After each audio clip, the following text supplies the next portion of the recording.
2년차 징크스라는 말이 있습니다. 여러분 한번 들어보셨습니까? 2년차 징크스입니다. 우리가 경험적으로 잘 알지 않습니까? 무슨 일을 하든지 첫 해에는 좋은 성적을 올리고 좋은 결과를 얻게 됩니다. 그러다가 여러분 2년차가 되면 어떻습니까?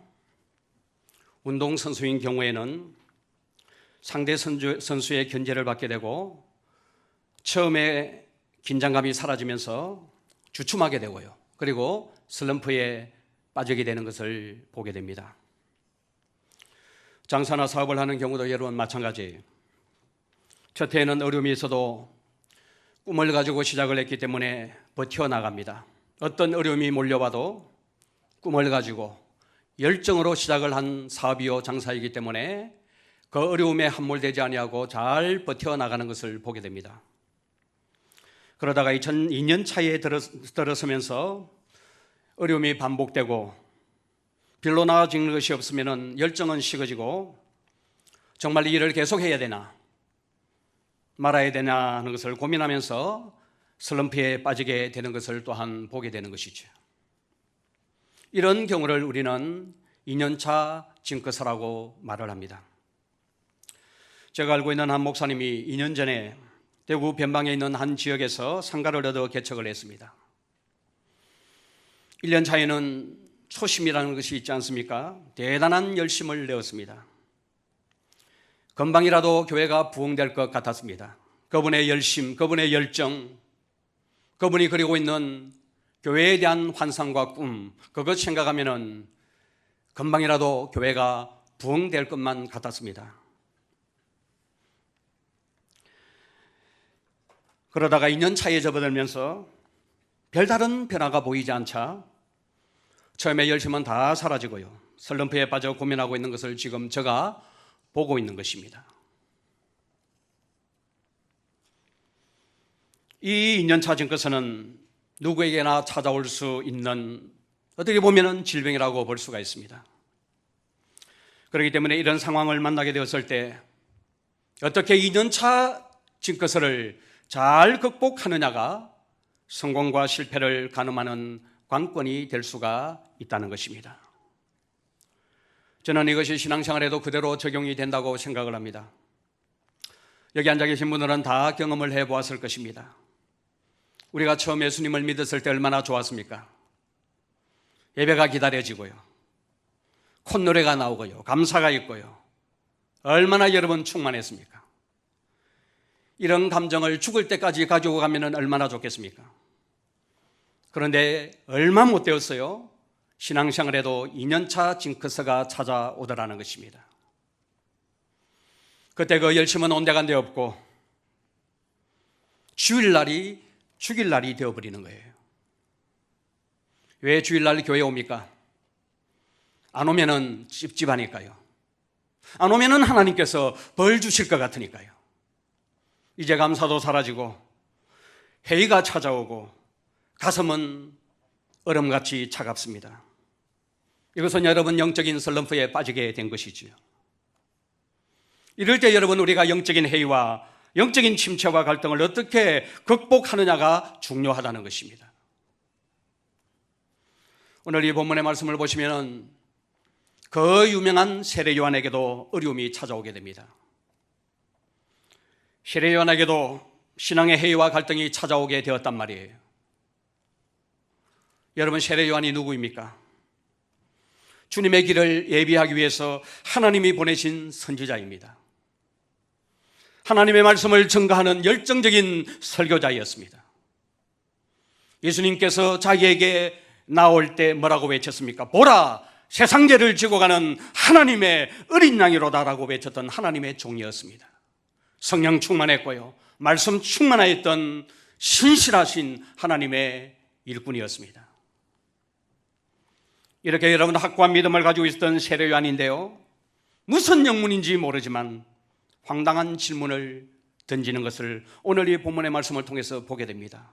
2절과 3절 말씀을 보시면 이렇게 기록을 하고 있습니다. 요한이 옥에서 그리스도께서 하신 일을 듣고 제자들을 보내어 예수께 여짜오되 오실 그이가 당신이 오니까 우리가 다른 일을 기다려오리니까.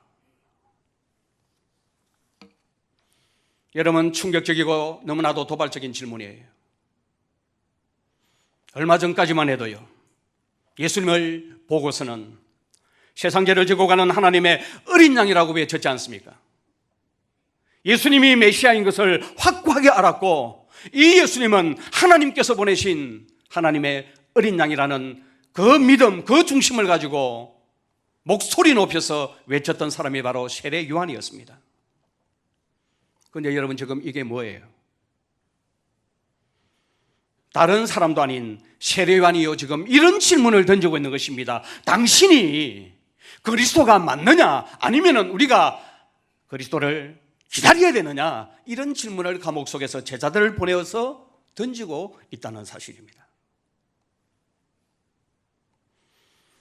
확신을 가지고 예수님의 메시아 되심을 증거했고 이 일에 몰두했던 세례 요한인데요, 어떻게 이런 회의, 이런 침체에 빠질 수 있느냐 하는 것이 제가 오늘 이 본문의 말씀을 읽고 묵상하면서 던지는 첫 번째 질문입니다.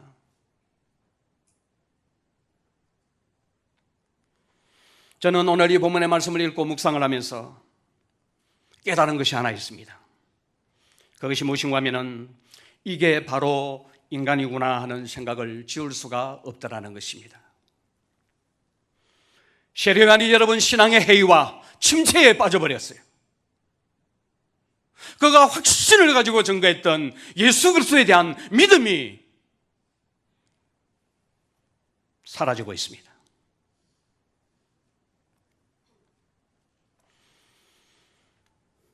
그가 이런 영적인 침체에 빠졌다면 우리 가운데 누가 자유로울 수 있겠습니까? 우리가 지금 믿는 이 믿음을 주님 오시는 그 순간, 이 땅에 내 삶이 다 마감이 되고 주님 앞에 서는 순간 이 믿음을 고스란히 그대로 가지고 갈 수 있는 사람이 과연 우리 가운데 얼마나 되겠느냐 하는 것입니다.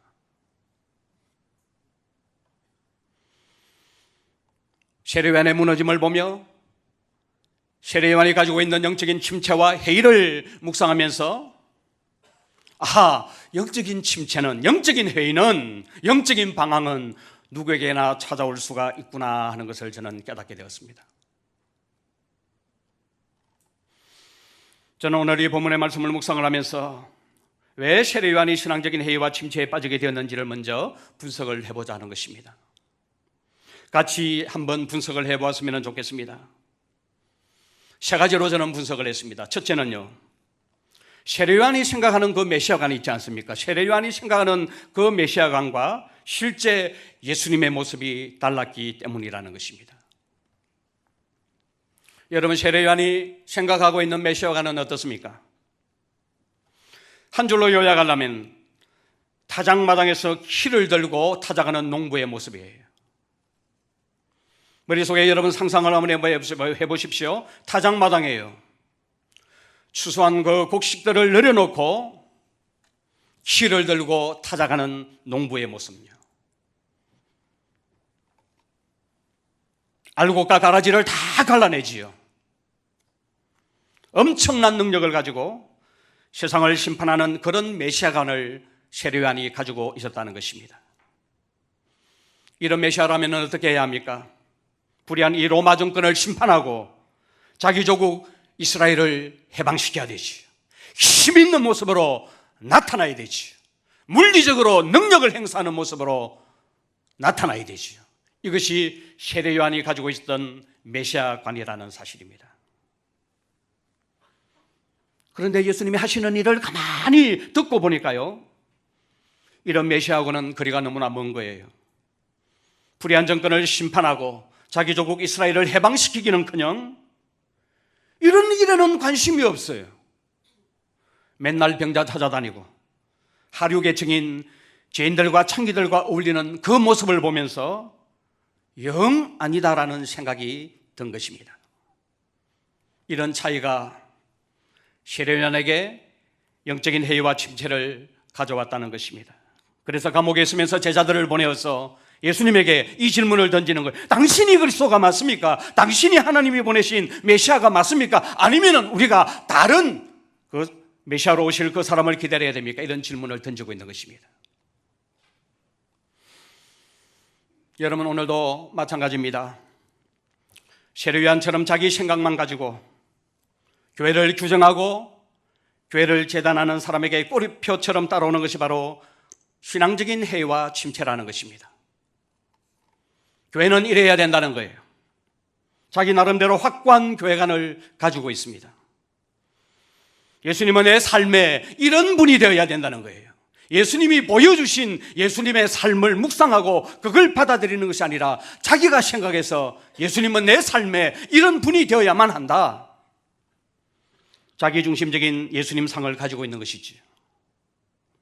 이런 자기 생각이 콘크리트처럼 굳어지면 여러분 해이에 빠지게 되고 은혜 공급을 받지 못하게 되고 내적인 갈등에 시달리게 된다는 것입니다.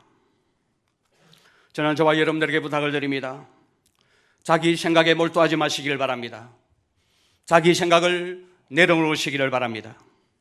내가 정답이라고 생각하는 내 중심적인 사고를 내려놓지 아니하고는 한순간도 여러분 영적인 해이와 침체에서 자유로울 수 없다는 사실을 아셔야 합니다. 둘째, 세례요한이 해이와 침체에 빠지게 된 것은 자신이 겪고 있는 고통스러운 상황 때문이라고 저는 생각을 합니다. 여러분 지금 세례요한이 어디에 있습니까? 감옥에 있습니다. 왜 감옥에 들어갔습니까? 불의한 정권의 중심에 있는 이 헤롯 왕이라는 사람이요, 자기 동생의 아내, 즉 제수지요, 제수를 아내로 취한 것을 보고 눈 뜨고 볼 수가 없었던 것입니다. 입을 다물고 있을 수가 없었습니다.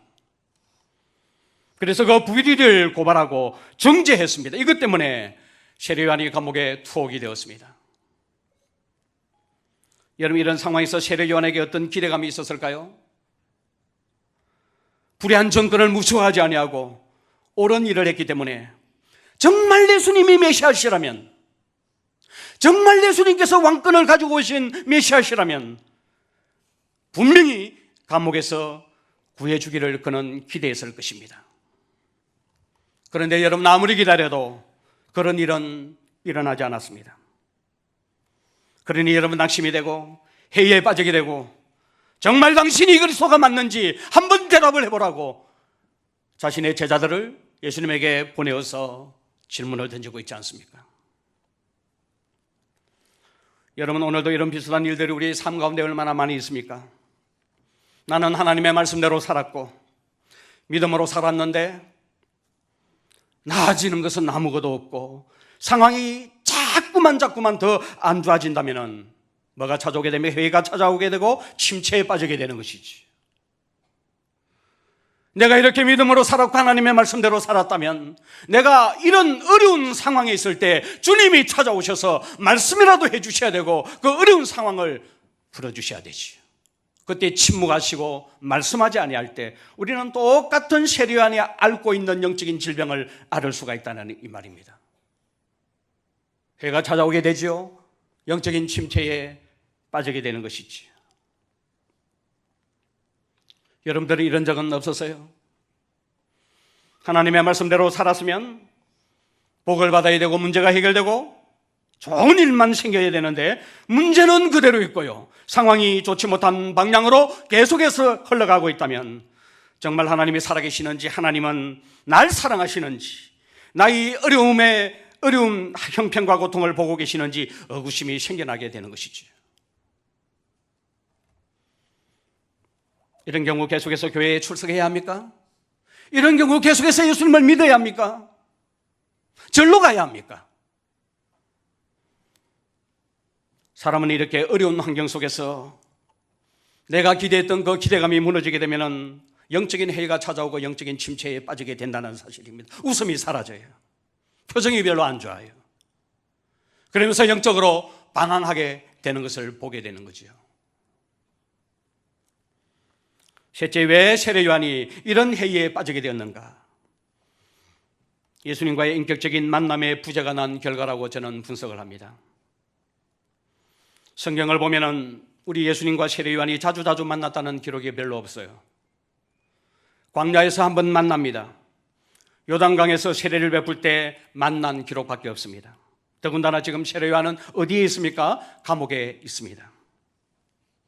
여러분 평상시에 자주 만남의 시간을 가졌더라면 아니 지금 감옥에 있지 아니하고 자유로운 몸이라면 예수님에게 찾아가서 무릎도 보고 도움도 청하면 될 텐데 그렇게 할 수가 없는 것입니다. 제가 교회를 섬겨보니까요, 교회만큼 좋은 곳이 없습니다. 정말 그렇습니다. 여러분, 사랑이 있고 격려가 있고요, 따뜻함이 있고요. 우리 교회 같으면 밥맛이 얼마나 좋습니까?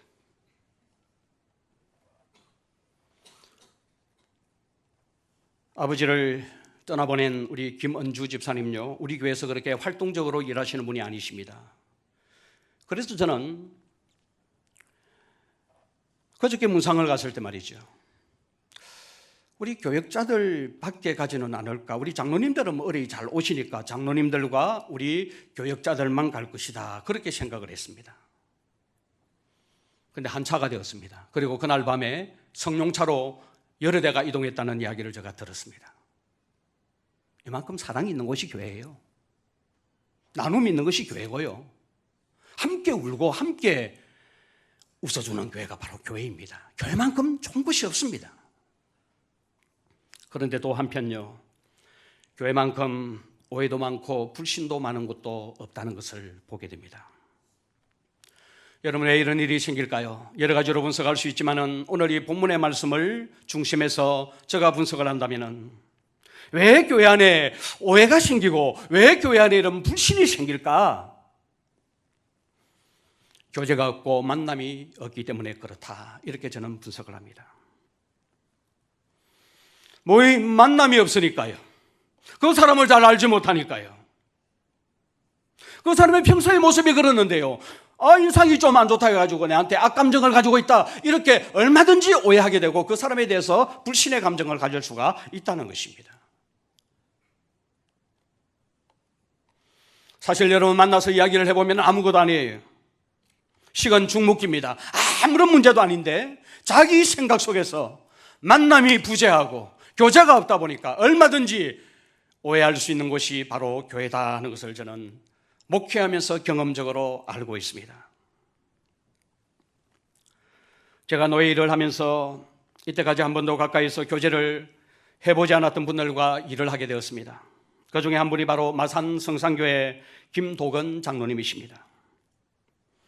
이제 노예를 같이 하면서 문상도 가고요, 또 안건이 올라오면은 임은회를 자주 모이니까요, 또 모이고 나면은 식사하지요. 많은 교제의 시간을 1년 동안 가지게 되었습니다. 언젠가 식사를 하는데 이 장로님이 저에게 이런 말씀을 하시는 거예요. 사실 목사님을 많이 오해했습니다. 저를 오해했다는 거예요. 연락도 잘 안 되는 것부터 해서 시작을 해서 오해한 이야기를 막 쏟아내는데 감당하지 못하는 말을 하는 거예요. 그러면서 결론은 제가 생각했던 것과 너무나 다릅니다. 그 다음에는 인간미가 넘친다, 사람이 괜찮다, 사근사근하다, 와, 이런 목사님 처음 봤다 그러고, 정말 그랬다니까요. 김도건 장로님입니다. 전화해서 물어보시면 진위 여부를 가릴 수가 있어요. 이때까지 교제가 없었던 관계로 생긴 오해였던 것입니다. 여러분, 영적 생활도 저는 마찬가지라고 생각을 해요. 여러분, 예수님과의 인격적인 만남이 없으면 반드시 여러분 해이가 찾아오고 영적인 침체를 면할 길이 없다는 것을 아셔야 합니다. 여러분, 우리가 신앙생활하면서 다 경험하고 있는 거잖아요. 그렇기 때문에 여러분, 규칙적으로 기도하고 하나님의 말씀을 묵상하고 예배 생활을 잘하는 것이 그렇게 중요하다는 것입니다. 자, 우리가 이렇게 영적인 해이와 침체의 원인을 찾았다면 이제 대안을 내놓아야 합니다. 오늘 우리에게 세례요한이 경험했던 영적인 해이가 찾아올 수 있는데요, 그러면 어떻게 이 해이와 또 이 영적인 침체를 극복할 수 있는가, 이것도 세 가지로 정리해서 여러분들에게 말씀을 드리겠습니다. 첫 번째 대안은 자신의 상태를 자신이 먼저 인식을 하고 자신에게 솔직히 시인해야 된다는 사실입니다. 여러분, 덮여두면 절대로 문제가 해결되지 않습니다. 대부분의 사람은 알면서 덮여둡니다. 내 상태가 지금 문제가 있다, 내게 지금 해이가 있다, 내 마음에 불안이 있다, 내 영적인 상태가 좋지 못하다, 이것을 누구보다도 잘 압니다. 웃음이 사라지고 기도도 잘 안 되고 사람과 만나기도 싫고 나 홀로 있는 것이 훨씬 더 좋고 이런 증상이 나타나는데 자신의 상태를 누구보다도 자신이 잘 알고 있습니다. 덮어두면 절대로 문제가 해결되지 않습니다. 시편 42편 5절 말씀을 보시면 시인이 이런 고백을 합니다. 내 영혼아, 내가 어찌하여 낙심하며 어찌하여 내 속에서 불안해하는가. 너는 하나님께 소망을 두라. 그가 나타나 도우심으로 말미암아 내가 여전히 찬송하리로다.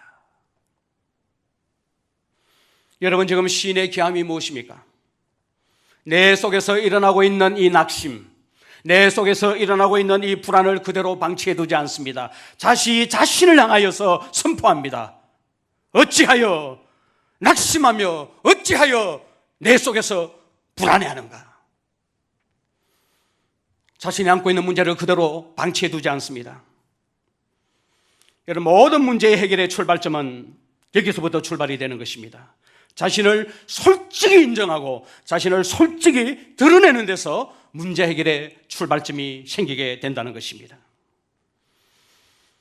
시편 45편 2편 5절 그 만묘가 무엇입니까? 내가 이런 과정들을 통해서 하나님의 만져주심을 경험하게 되고 내가 여전히 하나님을 찬송하게 될 것이라는 소망을 가지고 있지 않습니까? 출발이 어디에서부터요?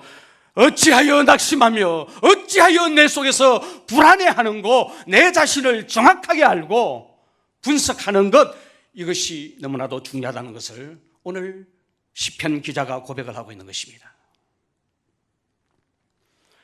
제 동기 목사님 가운데 목회 스트레스로 실어증에 걸린 분이 계셨습니다. 실어증 여러분 아시죠? 스트레스를 너무 많이 받아가지고요, 말을 못하는 거예요. 말을 잊어버렸습니다. 실어증과 우울증으로 자살 충동까지 느꼈다고 고백을 했습니다. 이러니 어떻게 하겠습니까? 목회를 잠시 내려놓고 병원에 입원해서 쉬면서 치료를 받았습니다. 그리고 난 뒤에 고침을 받았습니다. 지금은 교회를 옮겨서 목회를 잘하고 있습니다. 노회장까지 지냈습니다. 이렇게 될 수 있었던 결정적인 계기는 다른 데 있는 것이 아니더라고요. 약물 복용을 통해서 있는 것도 아니고요, 위로차, 격려차, 병문안 오신 분들에게 자신의 내면을 솔직히 다 드러냈다는 거예요. 나 이것 때문에 아프다는 거예요. 나 이것 때문에 공격받았다는 거예요. 너 이것 때문에 너무 괴롭다는 거예요. 내 안에서 불안하는 요소, 내 안에 낙심된 모든 일들을 다 드러내서 이야기를 하니까 말문이 트이더라는 거예요.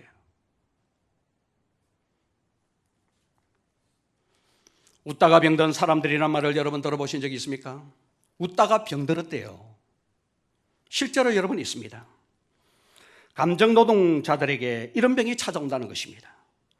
서비스업에 종사하는 분들은 고객의 소리를 다 들어줘야 되고요, 기분을 맞춰줘야 하니까요, 자기 감정을 억지로 통제를 하게 됩니다. 속으로는 울어도 겉으로는 웃습니다. 이런 분들에게 나타나는 증상이 무엇인 줄 아십니까? 가슴 통증, 불안감, 개인 기피, 우울증이라는 것입니다. 말 그대로 여러분, 웃다가 병이 들어버린 거죠.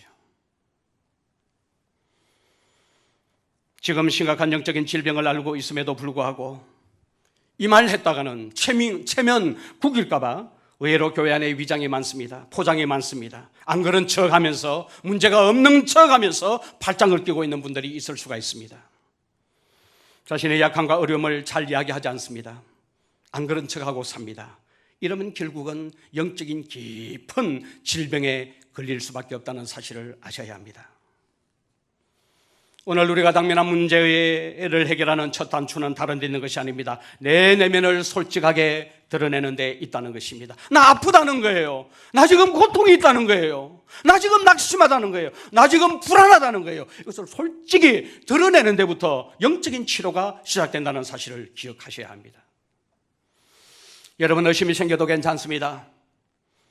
불안이 싹 터도 괜찮아요. 우리 하나님이 그것 허용하십니다. 그것 가지고 정죄하지 않습니다. 너 왜 의심하니? 너 왜 불안해하니? 날 믿지 못하니? 그것 가지고 책망하지 않습니다. 하나님이 허용하십니다.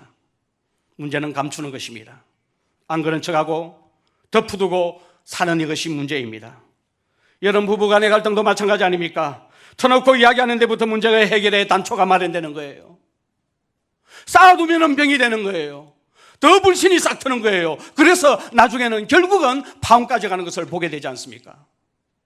내 내면에 있는 고통과 아픔과 의심과 불안과 모든 부정적인 감정들을 끄집어내어서 나누는 것이 문제 해결의 첫 단초가 된다는 사실을 여러분 기억하셔야 합니다. 저는 우리 각자의 심령에 성령께서 임재하여 주셔서 내 아픈 내면을 솔직히 드러내는 은혜가 특별히 여러분들이 모이는 그 순모임을 통해서 일어나기를 주님의 이름으로 축원합니다. 두 번째 대안은 자기 자신에게 솔직한 것이 중요해요. 그러나 여러분 한 걸음 더 나아가셔야 합니다. 그 문제를 살아계신 하나님 앞으로 가지고 나가셔야 한다는 것입니다. 왜냐하면 우리 인간이 아무리 노력하고 애쓴다 할지라도 나의 문제를 근본적으로 해결해 주실 주전부는 하나님밖에 없기 때문에 여러분 그렇습니다. 우리가 노력하고 우리가 수고하고 우리가 애쓰는 것도 중요하지만은 내 마음을 만져주시고 근본적인 문제를 해결해 주시는 분은 하나님 한 분밖에 없기 때문에 내가 당하는 고통과 아픔의 문제를 가지고 주님 앞으로 나아가야 한다는 것입니다. 우리가 잘 아는 사무엘의 어머니 한나요. 그 남편에게는 남편 엘가나에게 두 아내가 있었지 않습니까? 세컨드 브리나에게는 자식이요 있어요. 그것도 한 명이 아닙니다. 자식들이라는 표현을 보면 여러 명의 자식을 낳게 됩니다. 그러나 한나에게는 자식이 없습니다. 여러분 잘 알지 않습니까? 고대 사회에서 자식이 없다는 것은 죽음 그 자체였습니다. 자식이 여럿 있는 이 세컨드 브린나는요 날마다 한나를 괴롭히는 거예요. 이 사실을 엘가나가 잘 알고 있었습니다. 그래서 위로해 줍니다. 마음을 어루만져 줘요.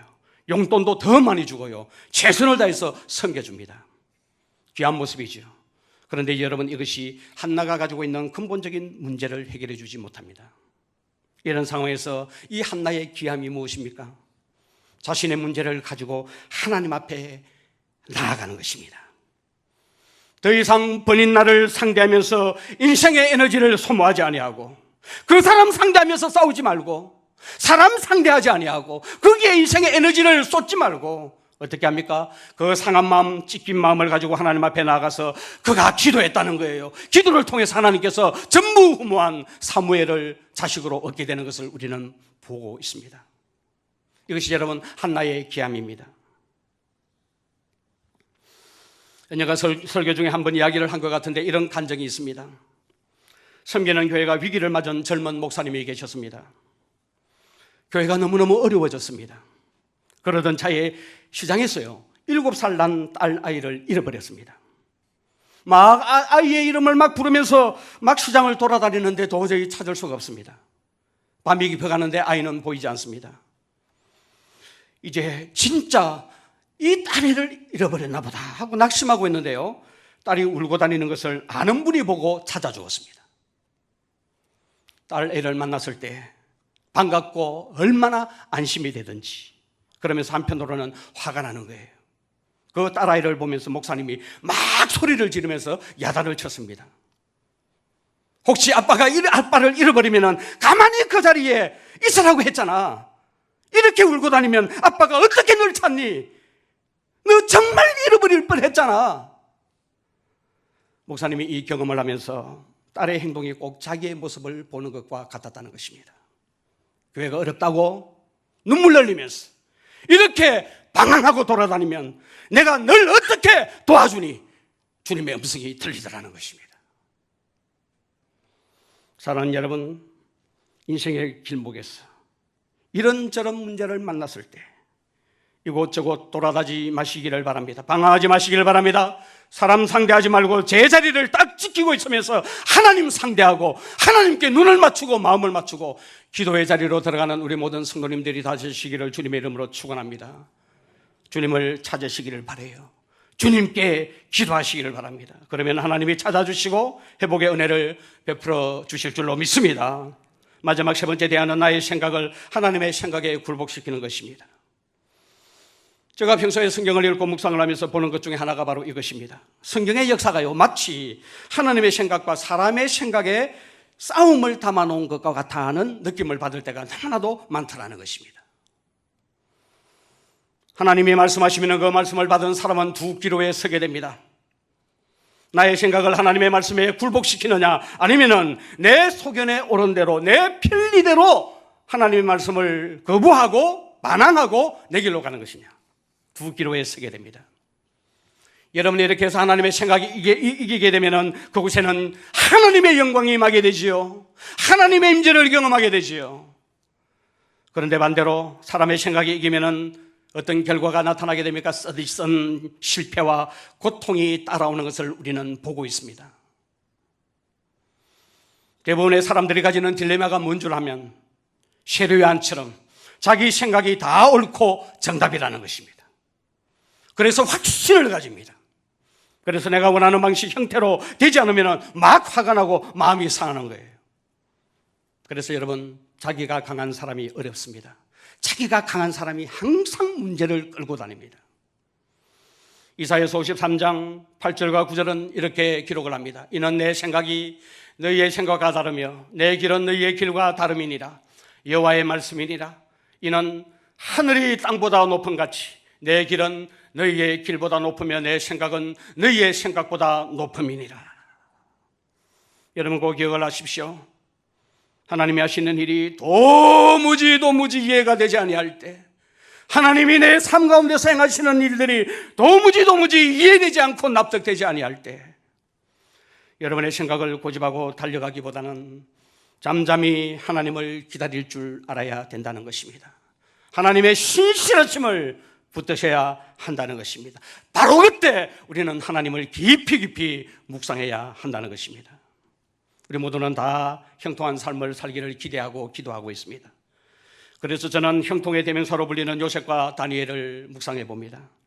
이 두 사람의 공통점은요, 24시간 주님을 바라보는 사람들이에요.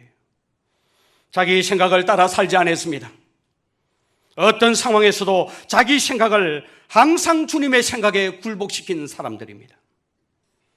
두 사람 모두 총리가 될 것을 바라보고 살지 않았습니다. 자기 생각을 주님의 생각에 굴복시키며 살았더니 자기들이 원하지 않았습니다. 구하지도 않았습니다. 그런데 하나님께서 그 두 사람을 나라의 총리로 세워주셨습니다. 여러분, 요셉은 형들에게 왕따를 당하여서 노예로 팔려갔을 때도요, 자기의 생각에 빠져서 낙심하지 않았습니다. 강간 미수범이라는 누명을 쓰고 감옥에 있을 때에도요, 하나님의 선하신 뜻을 그는 주장을 했습니다. 낙심하거나 원망하거나 불평한 흔적을 찾아볼 수가 없습니다. 다니엘은 하루에 3번씩 하나님께 기도한 것 때문에 사자굴에 던져졌습니다. 인생이 한순간에 무너지는 순간입니다. 그럼에도 불구하고 자기 생각에 갇혀서 하나님을 원망하지 않았습니다. 하나님의 선하신 뜻에 자신의 생각을 굴복시켰습니다. 그랬더니 여러분 어떻게 되었습니까? 모든 해이가 다 풀리게 되는 것입니다. 하나님의 생각에 맞추어 사는 사람은 하나님의 때가 되면 반드시 하나님의 일하심을 경험하게 될 줄로 믿습니다. 인생이 당면한 문제는 하나님 앞에서만 해결됩니다. 사람 상대하는 것은 에너지를 쓸데없는 곳에 소모하는 일이에요. 그건 정말로 어리석은 일입니다. 내면에 있는 문제를 신실한 지체들과 나누되 결국은 하나님 앞에 가지고 나가야 합니다. 그리고 내 생각을 하나님의 생각에 굴복시켜야 합니다. 내 고집대로 살면 안 되는 거예요. 콘크리트처럼 굳어있는 내 생각대로 살면은 결국 실패의 선잔을 들 수밖에 없습니다. 그러면 영적인 침체에서 벗어나는 길을 찾아낼 수가 없습니다. 내 생각을 하나님의 생각에 굴복시켜야만 영적인 침체에서 벗어나는 은혜를 누리게 되는 것입니다. 저는 근본 부흥회가 이런 은혜를 제공해 주는 절호의 기회라고 생각을 합니다. 무너지고 고통하는 내 영혼에 생수를 공급받는 기회입니다. 내 생각 때문에 힘들었고 고통스러웠던 모든 영적인 찌꺼기를 대청소하는 기회가 오늘로부터 시작되는 저는 신명 부흥회라고 생각을 합니다. 한 번도 빠짐없이 근본 부흥회에 참석하셔서 영적인 대청소가 여러분 내면 깊은 곳에서부터 이루어지기를 주님의 이름으로 축원을 드립니다. 무엇보다도 내 생각을 온전히 주님의 생각에 굴복시킴으로써 내 인생의 후반전이 물된 동산과 같은 풍성한 그런 동산, 그런 열매가 있기를 주 예수 그리스도의 이름으로 축원을 드립니다.